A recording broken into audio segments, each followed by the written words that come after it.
بسم الله الرحمن الرحيم. الحمد لله رب العالمين، والصلاة والسلام على سيد المرسلين وعلى آله وأصحابه الطاهرين ما دام ما في السماوات والأرضين. رب اشرح لي صدري ويسر لي أمري واحلل عقدة من لساني يفقه قولي. اللهم علمنا ما ينفعنا وانفعنا بما علمتنا وزدنا علما. اللهم إنا نسألك علما ينفعنا ويرفعنا.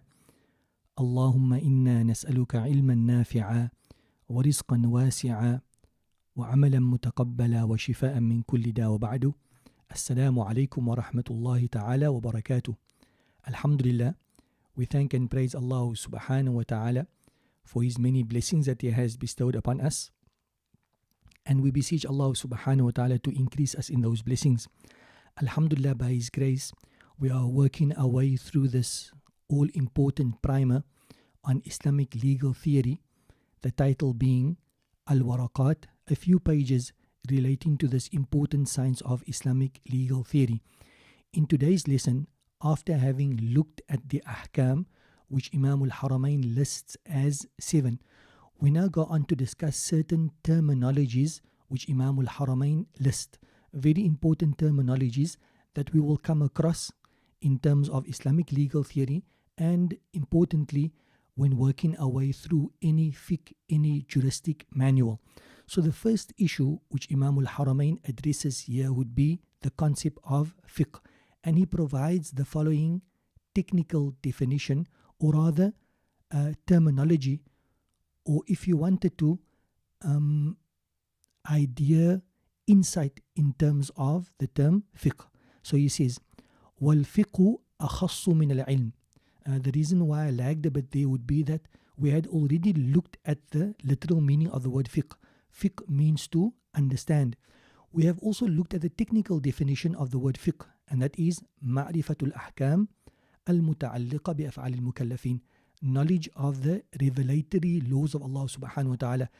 Knowledge of the address of Allah subhanahu wa ta'ala as it relates to your and my actions. But what Imam al-Haramain does here is more of a comparison. He's going to look at the concept of fiqh and he's going to compare it to ilm. So what is fiqh juxtaposed to ilm? What is the relationship between the two? So Imam al-Haramain says, وَالْفِقْهُ أَخَصُّ مِنَ الْعِلْمِ. He says fiqh is more specific than ilm. So if you think about it in terms of a circle, so you have a broad circle and then you have an inner circle. The broad circle is going to be ilm, because ilm is broader, and fiqh is going to be the circle within that circle. In other words, it is more specific. So the inner circle is going to be fiqh and the outer circle is going to be ilm. Ilm is broader than fiqh. Fiqh is more specific than ilm. The next slide is going to take us into an explanation of what I've just given now, but Ibn al-Firqah very beautifully breaks it up for us and gives us a better understanding of Imam al-Haramain's words, al-fiqhu akhassu min al-ilm, that fiqh is more specific than ilm. Fiqh is more specific than ilm. So the first thing he looks at is, he says fiqh is more specific than ilm in the technical sense of the word. So we're not looking at the literal meaning of the word fiqh and the literal meaning of the word ilm. To a certain degree, if you wanted to, fiqh means to understand. Ilm means knowledge. There's a definite relationship between the two, a very close relationship between the two in terms of its literal meaning. But we are not looking at the word fiqh in its literal meaning. We are looking at fiqh in terms of its technical meaning. And what's the technical meaning of fiqh? When you say, I'm going to a fiqh class or I'm studying fiqh, what are you actually saying? Fiqh is ma'rifah, it is knowledge. It is a specific knowledge. Ma'rifatul ahkam, it is knowledge of those laws that relates to the actions of a person. Whereas knowledge, on the other hand, is broader than that. You have knowledge of any given thing. You have knowledge of any given thing, that is referred to as knowledge. But only when you have knowledge of the laws of Allah subhanahu wa ta'ala that relates to the action of a person, that type of knowledge is referred to as fiqh. So I've basically given you the understanding. Let's work through the notes, inshallah. In part is going to be a regurgitation, but that is also very beneficial as repetition, particularly when we're starting off in a given science, repetition is certainly beneficial. So fiqh is more specific than ilm in the technical sense of the word. We've covered that particular part of the class. Number 2, the second point in the form of the second sentence. In scholarly jargon, fiqh is knowledge of the revelatory rulings as mentioned before, and as I've reiterated now a number of times, it is knowledge of the laws of Allah that relates to the actions of a person. If you wanted to sum that up, you could say knowledge of the revelatory rulings. So ilm has a more general application. Whoever perfects a given science like grammar or scholastic theology is referred to as an alim of the same. Fiqh, on the other hand, is a type of ilm. And now, ultimately, if you want to sum that up in a practical sense, every fiqh is ilm, but not every ilm is fiqh.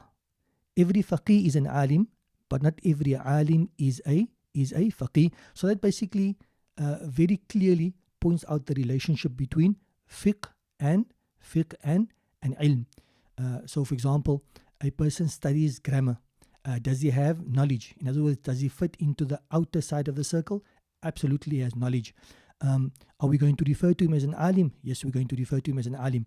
Are we going to refer to him as a faqih? No, because a faqih is specific. A person that has a specific type of knowledge. What specific type of knowledge? That knowledge which relates to the actions of a person. If a person possesses that specific type of knowledge, then we're going to refer to him as a faqih. So every faqih is an alim, because ultimately fiqh is knowledge, a specific type of knowledge, but it's knowledge all the list. But not every ilm is fiqh. In other words, not every alim is going to be considered as a faqih. Let's take it even out of the traditional fold in terms of traditional sciences. A person studies medicine. Does he have knowledge? In other words, is he an alim of medicinal matters? Absolutely, we're going to refer to him as an alim.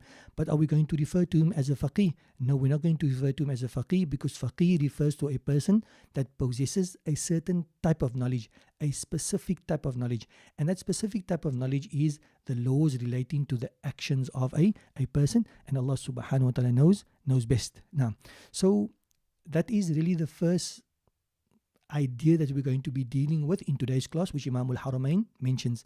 And to sum it up, وَالْفِقْهُ أَخَصُّ مِنَ الْعِلْمِ.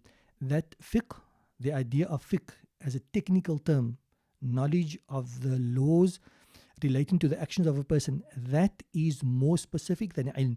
Ilm is broad, whereas this is specific. It falls within the ambit of the broader ambit of ilm. So that was the first point, alhamdulillah.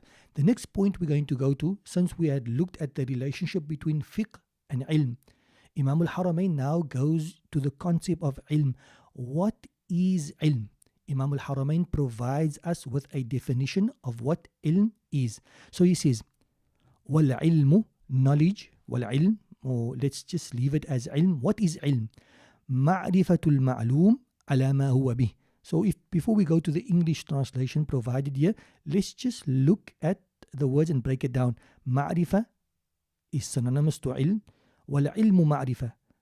Ilm is ma'rifa, to know, al-ma'lum, the object of knowledge, ala ma huwa bih, as it is.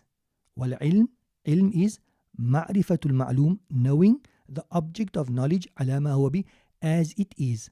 If we read through the translation now, is ilm is to perceive the object of knowledge as it really is. If you wanted to maybe just change up the words a bit to get us, or to give us a better understanding of the concept of ilm, Imam al-Haramain gives the definition of ma'rifatul ma'lum, to know the object of knowledge as it is. Another or alternate wording which scholars have used here would be idraku shay ala ma huwa alayh, to comprehend something as it is. To comprehend something as it is. Let's say, for example, I have a glass of water. And then I touch the cup, and the cup is very hot, or I touch the water, and through my sensory perception I'm able to perceive and understand whether the water is hot or not. That is called ilm. Why? Because I comprehend the object of knowledge, which is the water here. I apprehend it, I comprehend it, I understand it as it is externally. If you have that particular knowledge, and then and then you are considered to be an alim in sort of like the literal sense of the word. Ma'rifatul ma'lum ala ma huwa bih, or if you wanted to, idraku shay ala ma huwa bih, to comprehend something as it is. That is the definition of ilm. Now we come into a very interesting discussion as regards to ilm. We've understood it, alhamdulillah. So basically just store that away. You understand it now. What we're going to do now is we're going to look at a number of different phenomena in relation to ilm. Some scholars, we've given a definition for knowledge. Scholars differ as to whether knowledge can be defined or not. Scholars differ as to whether knowledge can be defined or not. Some say knowledge can be defined, in other words, you can give a definition to it. Others say no, knowledge is not to be defined. Why? Because knowledge is something which is axiomatically known. Knowledge is something which is axiomatically known. You ask any person regarding, we are talking about knowledge. So when you ask a person for a definition of knowledge, he says, look, I can't define what knowledge is, but I know exactly what you mean when you use the term knowledge. So that's the difference. It's important to understand what the ikhtilaf is. The ikhtilaf is that هل يعرف العلم أو لا يعرف بأن يكون معلوم ضرورة. Now, so the concept of ilm, is it something which is defined, or is it something which is axiomatically known? In other words, you don't need a definition for it. It is just known. Another example, as we were at the beginning, of something which is axiomatically known.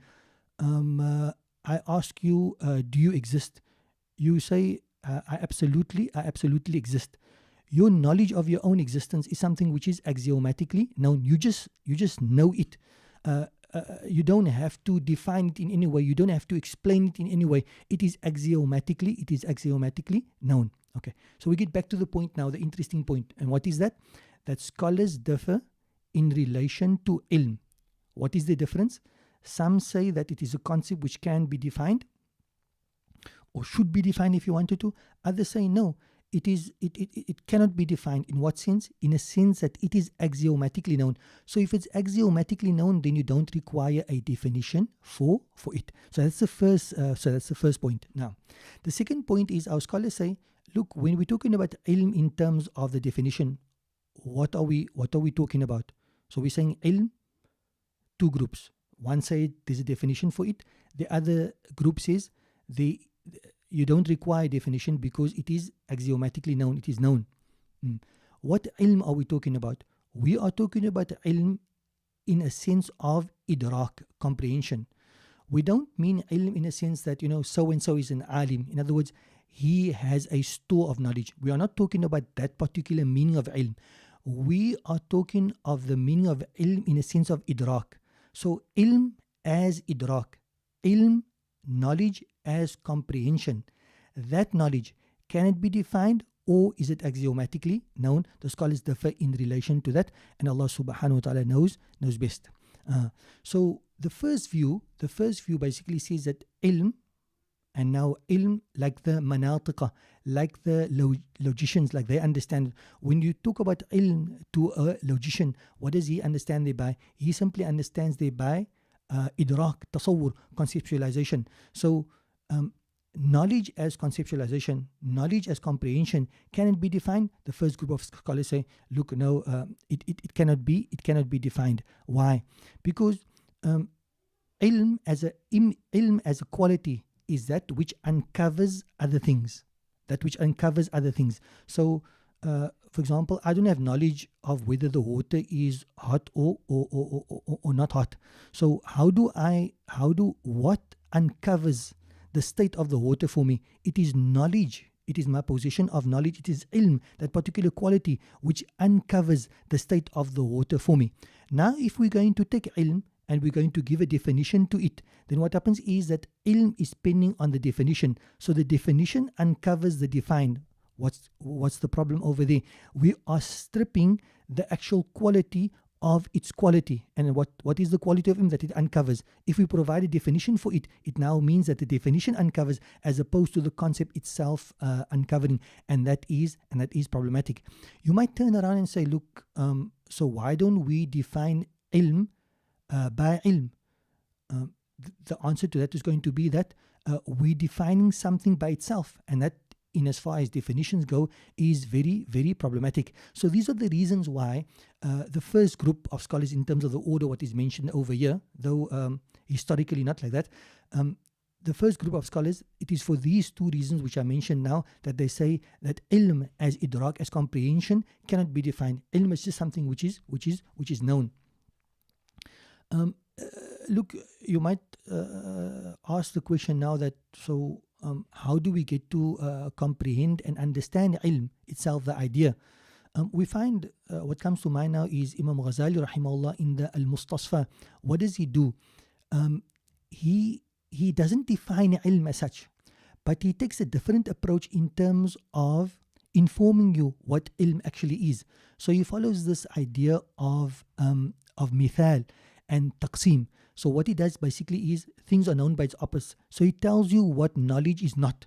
So he talks about doubt, he talks about probability and so forth. And he tells you that is not knowledge. So you ask somebody, did so and so come? You say he may have came, he may not have come. He may have came or he may not have come. So you know for certain that is not knowledge, but rather that is doubt. So it's not doubt, it's not probability. So whatever is not doubt, whatever is not probability, then that is what we refer to as knowledge. So Imam Ghazali rahimahullah takes that particular approach. And then he gives you an example. The example would be that when you see something in a mirror, that which you see in the mirror is not the actual thing, but it is a representation of that. All of this is basically to facilitate for an understanding around ilm. So in other words, as if he works his way around. So he doesn't give you a definition of knowledge, but he facilitates your understanding of the concept of knowledge, and Allah subhanahu wa ta'ala knows best. The reason why I'm saying this is, it's not that we have this idea of knowledge and we're saying, some scholars say that it shouldn't be defined. It shouldn't be defined because it is axiomatically known. So it may be axiomatically known, but how do we go about furthering our understanding of the concept of knowledge? It is done as Imam Ghazali rahimahullah has did it in the Mustasfa, as I explained a moment ago, and Allah subhanahu wa ta'ala knows best. Yes. So basically, those are a few of the issues which the scholars discuss as regards to ilm. So the first position was that it is axiomatically known and cannot be defined for the reasons which I explained.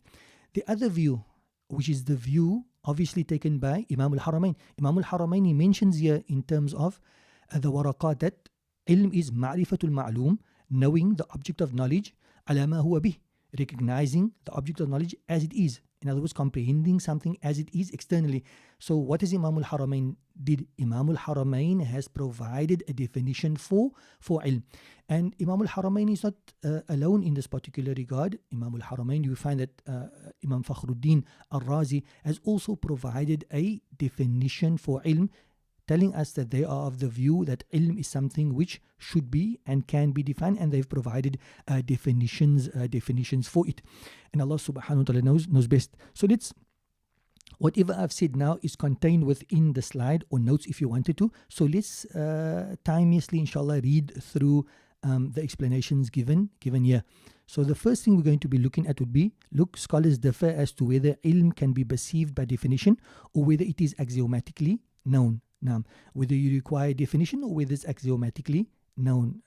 Can it be defined or not? Now, what we mean by ilm is idrak, comprehension of a phenomenon, like comprehending the reality of water, fire, etc. The intent of ilm here is not what comes to mind when we say so and so is an alim. So very simply, the idea when we talk about ilm, define ilm, we are not talking about facts. We are talking about ilm bima'na al-idrak. Ilm as comprehension. So comprehending, when we look at ilm as comprehension, do we define it or should it not be defined? Is there no need for it to be defined? That's basically what we're looking at. So what do the scholars say in that regard? Some scholars opine that ilm as idrak cannot be defined, as definitions uncover the reality of the defined. However, it is ilm that uncovers things. So thus, if ilm is defined by other than ilm, then it is the other that uncovers things, and this is impossible because it strips ilm of its primary purpose, which basically is to uncover things, as I explained a moment ago. Alternatively, if if ilm were defined by ilm, it amounts to defining something by itself.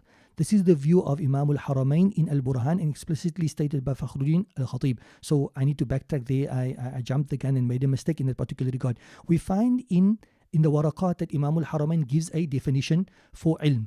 But in his Burhan, in another book of Imam al-Haramain, he goes with the view that ilm should not be explained. Ajib.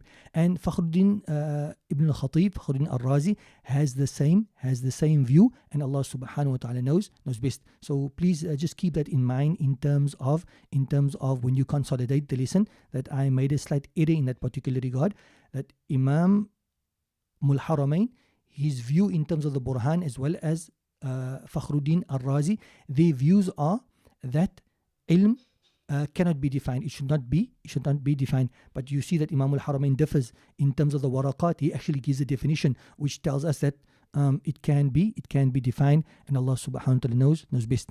Okay, the next issue would be the view that ilm can be perceived by definition is the view of the former scholastic theologians. In other words, the ilmul kalam, in other words, the mutakallimun. They have preferred many definitions, the closest of which is the one mentioned above. In other words, ilm is ma'rifatul ma'lum ala ma huwa bih, or idraku shay ala ma huwa bih, to understand something as it is. A few end notes there. Ma'rifa in the definition above means ilm. So in as far as definitions go, if you want to be very strict, you're going to run into a number of problems, because when you define something, you have to define it using words other than where the word that you seek to define is being derived from. So if you say al-ilm ma'rifatul ma'lum, if the word ma'rifa means ilm, so you are basically saying that ilm is ilmul ma'lum. So you're going in a roundabout way to explain something, and you cannot explain something by itself.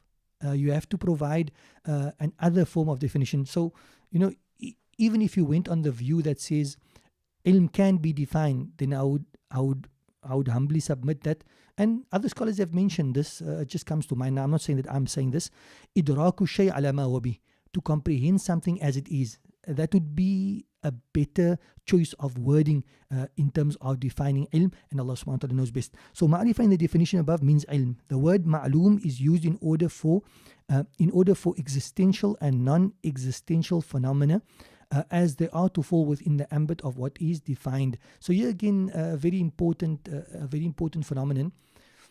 It gives us also an idea of how very particular the scholars were. If we go with the definition of Imam al-Haramain, what does he say? That ilm is ma'rifatul ma'lum, knowledge of the object of knowledge, or knowing the object of knowledge. Now, so why do they say ma'rifatul ma'lum? Why is the word ma'lum used? And that's important because this is a recurring thing.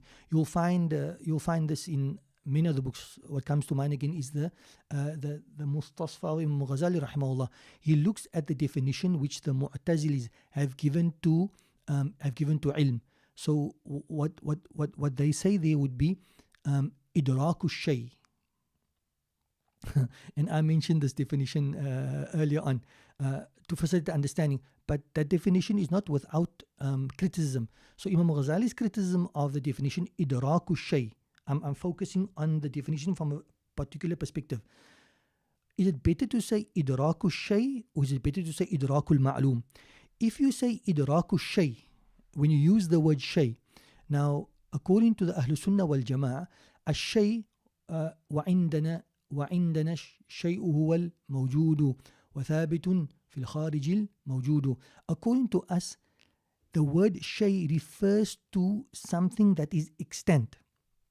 Something that is extant. It must be, so shay is basically a mawjood, something which is extant. The word shay does not include al-ma'dum, something which is non-existent. It may be reality, but it's a non-existential reality. For example, to know some of the privative qualities of Allah subhanahu wa ta'ala. So you know that Allah subhanahu wa ta'ala is not like any of his creation. That is something which is non-existent. But knowledge of something which is non-existent, it also falls under the ambit of knowledge. So when our scholars say idrakul ma'lum, the word ma'lum, it includes that which is extant and includes that which is non-extant. In other words, the word ma'lum includes knowledge of mawjood, and it also includes knowledge of of that which is ma'doom. Now, I'm thinking of an example. I have knowledge that I have not passed the wind. Not passing a wind is something which is ma'doom. So that is also referred to as knowledge. So our scholars were very particular in this regard. So ma'rifatul ma'loom or idrakul ma'loom, if you wanted to, comprehending a ma'loom. In other words, comprehending, knowledge is comprehending a ma'loom.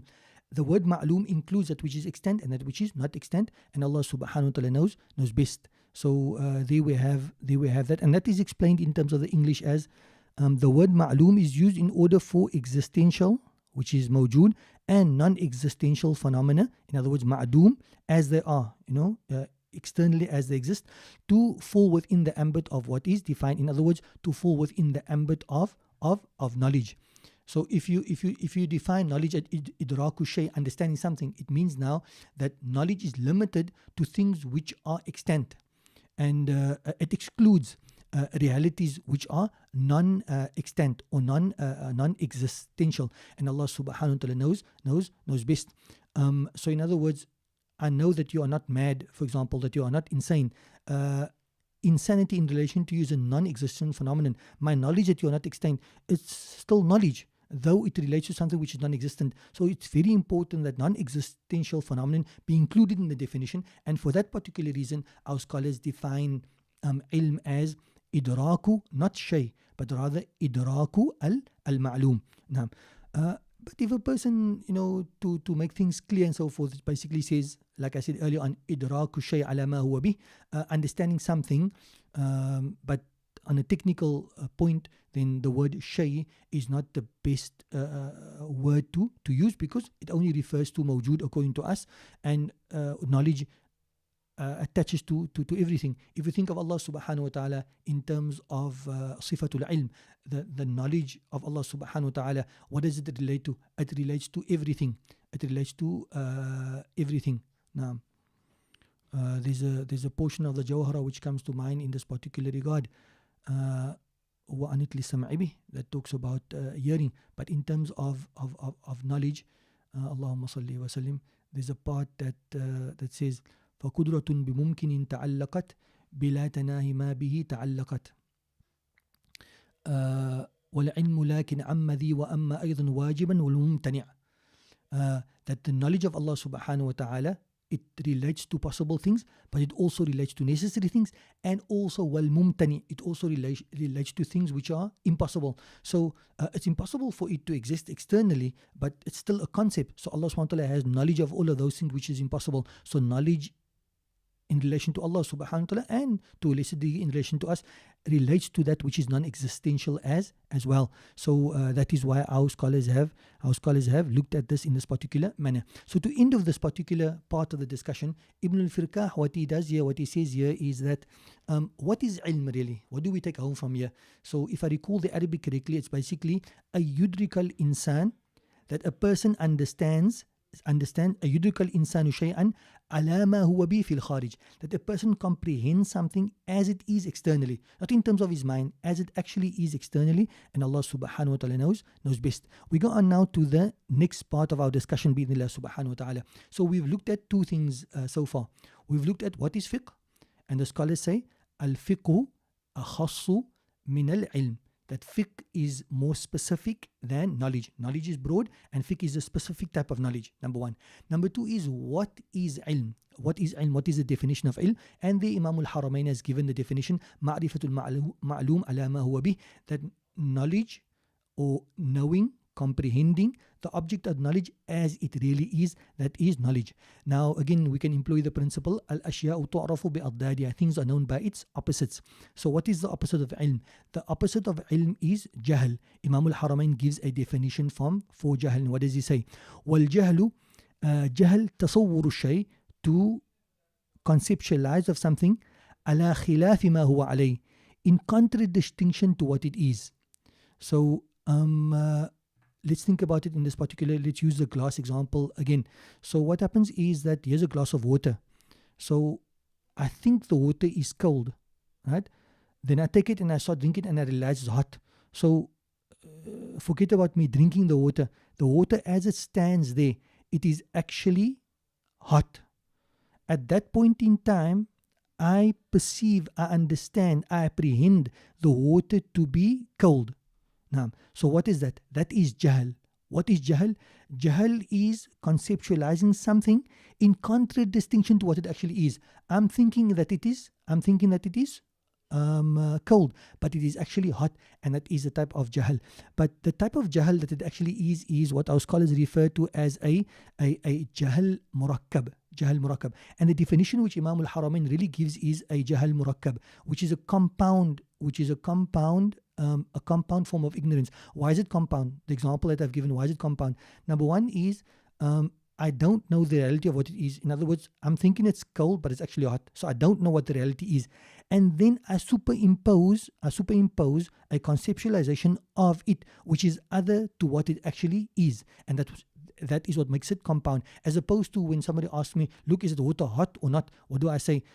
I don't know. So when I say I don't know, that is a form of ignorance, but it is a simple ignorance. Why? Because it's simply the fact that I am not comprehending this thing as it is. When I give an incorrect answer, then it's compound, because number one is my understanding doesn't accord to the reality of the item. That's number one.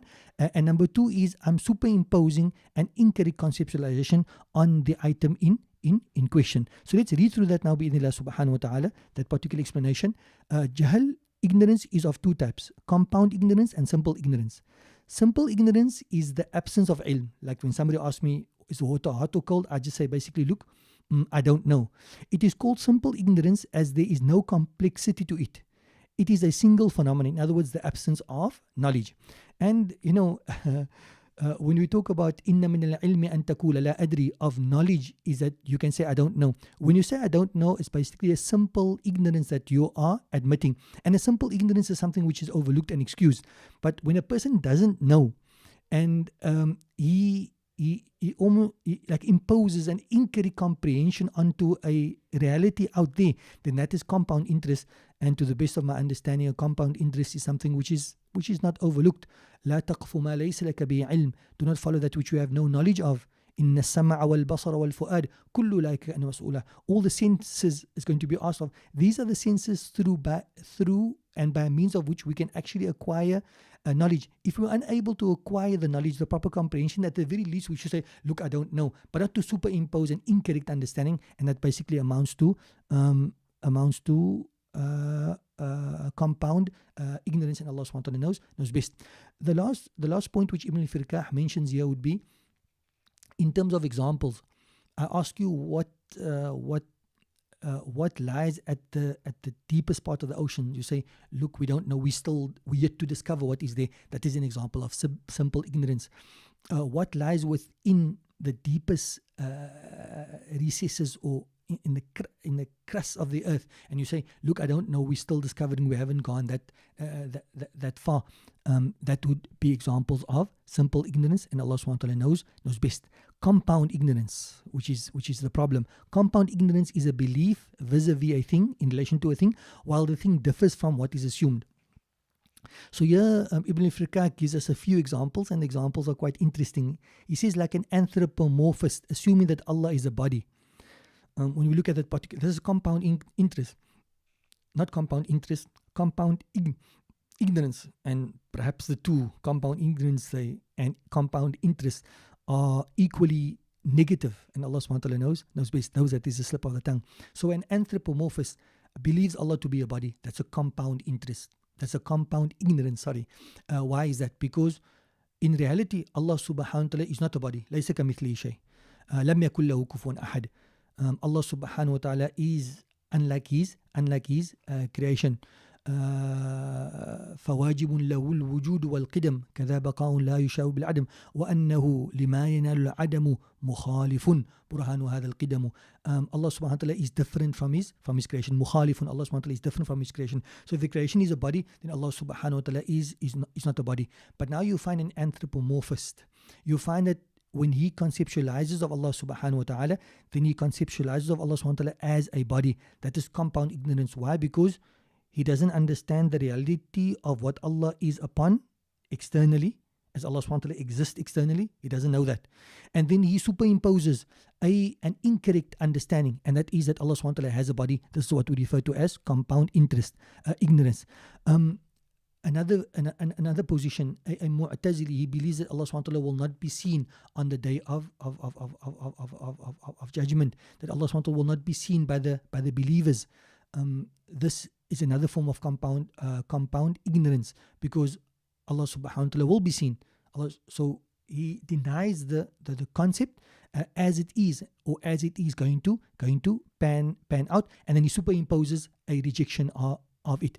Another example would be a Jahmi, which is a unique position of one of the wayward sects of attributed to Islam but far from Islam, and that is that a person says the moment you recite your testification, the moment you make nutq, the moment you say Ashhadu an la ilaha illallah Muhammad Rasulullah, then that guarantees your success in this world and thereafter. Whether you held that belief in your heart or not, whether that is manifested in terms of your actions or not, it's of no consequence. The Jahmis believe that the moment you make nutq of shahada, then you are saved. This is another form of compound interest. Why is it called compound ignorance? I'll keep on saying interest because we're so used to saying interest. Compound ignorance. This is compound ignorance on the third paragraph, as it comprises of two parts. Firstly, the non-existence of knowledge. You don't know what the real thing is. And secondly, an assumption at dissonance with reality. An assumption at dissonance, in discord with the reality. If a person does not possess knowledge of something and holds an incorrect belief about it, he is considered a compound ignoramus, and Allah subhanahu wa ta'ala knows best. We now go on to the next issue, bi'idhnillah subhanahu wa ta'ala, and now we look at the types of knowledge. So let's just run through our class again for today. What have we looked at? We looked at the word fiqh akhassu min al-ilm.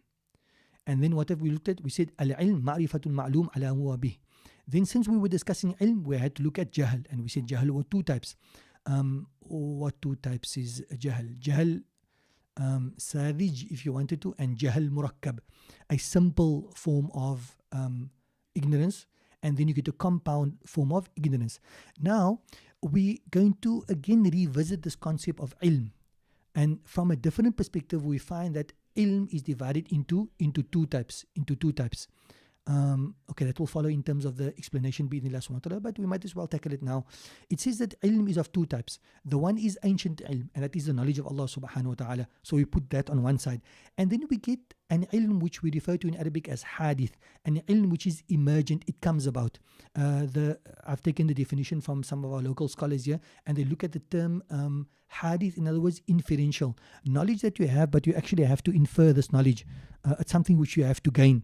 So the knowledge of Allah subhanahu wa ta'ala isn't inferred. Allah is not like He's ignorant and then Allah comes to know about certain things. But our knowledge, وَاللَّهُ أَخْرَجَكُم مِّن بُطُونِ أُمَّهَاتِكُمْ لَا تَعْلَمُونَ شَيْئًا, that you were brought forth from the wombs of your mother in a state that you didn't know anything. So all of our knowledge is acquired knowledge. It's emergent knowledge. We didn't have it and then we came about. So now this emergent knowledge that we have, so all of our knowledge is, one of our scholars used to say, Mulna Mu'adh hafidhahullah wa ra'a, he used to say sometimes when he quotes, he says, I'm not going to mention where I'm quoting from, because all my knowledge is hadith, all my knowledge is emergent. So whether I give you the quote or whether I don't give you the quote, you should know from the outset that all of my knowledge is emergent. It's not something that I possessed before. So when we look at our knowledge, we know that our knowledge is emergent. But this emergent knowledge, this knowledge which you and I as human beings acquire as we journey through life, this knowledge is divided into two types. The one is what we refer to as ilm daruri, knowledge which is necessary, in a sense that you cannot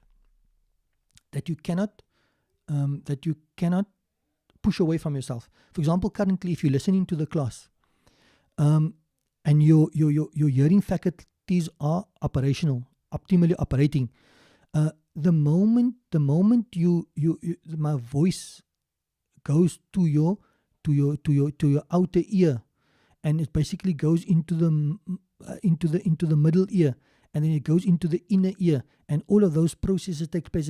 You cannot deflect. The moment you hear me, you cannot deflect that knowledge from you, that now you have a choice in terms of hearing or not hearing. The moment you hear me, you cannot push that knowledge away from yourself. That is ilm daruri, something which you cannot deflect from yourself, knowledge that you cannot deflect from yourself. If you are watching me currently and you see me sort of explaining, then what happens is you cannot deflect this knowledge of seeing me from yourself. The moment you open up your eyes and you look at me, that knowledge which you gain through your sighting, it cannot be deflected from you. That is called ilm daruri. So our knowledge is all emergent, but our knowledge is divided into two types. There's necessary knowledge that you gain and you cannot deflect away from yourself, and then there's other knowledge that in order for you to acquire it, you have to actually apply yourself, which means that if you don't apply yourself, you're not going to gain that knowledge. But if you do apply yourself, and then you're actually going to gain knowledge therefrom, and Allah subhanahu wa ta'ala knows best. So so with that, I think it was quite important for me to give that breakdown before,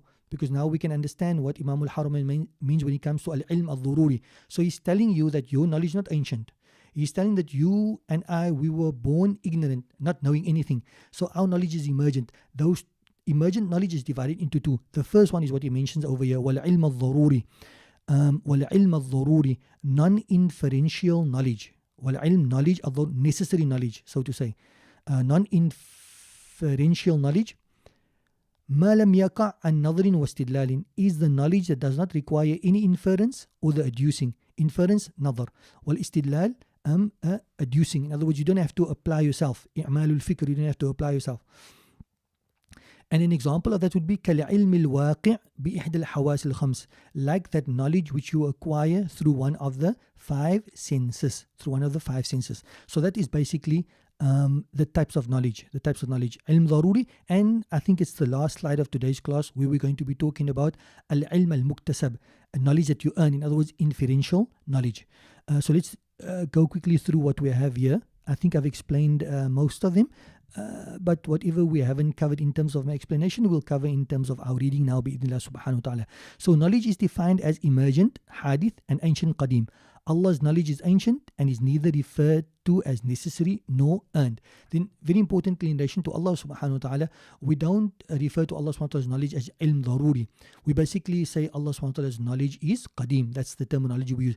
In relation to us, our emergent knowledge, we say it is either necessary or it is inferential, and Allah subhanahu wa ta'ala knows best. Emergent knowledge is either unavoidable or avoidable. That's the translation I sort of came up with in terms of daruri. Daruri is unavoidable, and avoidable means that, look, if you don't apply yourself, then you're not going to gain knowledge thereof. But if you apply yourself, then you're going to gain knowledge thereof. Unavoidable knowledge is what a human being is forced by necessity to have, meaning that he cannot deflect it. You see me, I wish I didn't see you, which means that you know now that I'm here. You'd rather have that that you didn't know that I was here. But the fact that you saw me now, you can't, the moment your eyes were open and you saw me walk past, you cannot deflect that knowledge from you. It is necessary knowledge. Whether you are happy with the fact that you saw me or not happy with the fact that you saw me, you have that knowledge. There's no way you can deflect it from yourself. Now, so we look at the five senses. And the five senses, in other words, the knowledge that you acquire through any one of your five senses, that is necessary knowledge. You cannot deflect it from yourself. Undoubtedly, it is impossible for a human being to deflect what he perceives by one of his five senses. Hearing, seeing, touching, hearing, so what you hear, seeing, what you see, touching, what you touch, smelling, what you smell, and tasting. A person that attends a sound must know whether it is loud or soft. Whoever touches a body knows whether it is soft or hard. Whoever smells knows whether it is fragrant or otherwise, and whoever tastes knows whether it is bitter or whether it is sweet. This occurs so that it is impossible for him to deflect, and he does not require inference or adducing. The mere acquisition of sound in the ears is sufficient for a person to comprehend. The same applies to opening the pupil to see what can be seen. When the skin touches something, breathing in air containing a smell, and when something touches the nerves on top of the tongue, and Allah subhanahu wa ta'ala knows best. Now, so now we go on to the next part of emergent knowledge, and that is emergent knowledge that is inferential. In other words, you have to make nazar in order to acquire it. وَأَمَّا الْعِلْمُ الْمُكْتَسَبِ, we go to the slides. وَأَمَّا الْعِلْمُ الْمُكْتَسَبِ, as for earned knowledge, فَهُوَ الْمَوْقُوفِ, it is that which is pending, على النظر, upon inference. وَالنَّظْرُ وَالْإِسْتِدْلَالِ. Here Imam al-Haramain, he basically uses two words, nazar and istidlal, and in terms of the explanatory notes here, he basically considers the two to be synonyms. Nazar, which basically means talab, to seek, to infer, and istidlal, according to Imam al-Haramain, means exactly the same thing. So he's basically using synonyms basically to drive the point home that what is al-ilm al-muktasab? It is ilm which requires nazar. What is another word for nazar? Istidlal, which requires inference or adducing. So the words here read that the word istidlal is on the scale of istif'al, which we know from the word dalil, and the word dalil and nazar mean to seek, but both means talab. As they are synonymous, the one suffices the other. Imam al-Haramain employs both for greater clarification, and Allah subhanahu wa ta'ala knows best. So that brings us to an end of today's lesson of running through some of the terminologies. There's still 1, 2, or 3, a few terminologies left, inshallah, which we will discuss in our next class. Till we meet again, barakallahu feekum, wa jazakumullahu khair al-jaza. Allah bless you and increase in goodness. Please remember us in your pious applications. Jazakumullahu khairan. Wassalamu alaikum wa rahmatullahi ta'ala wa barakatuh.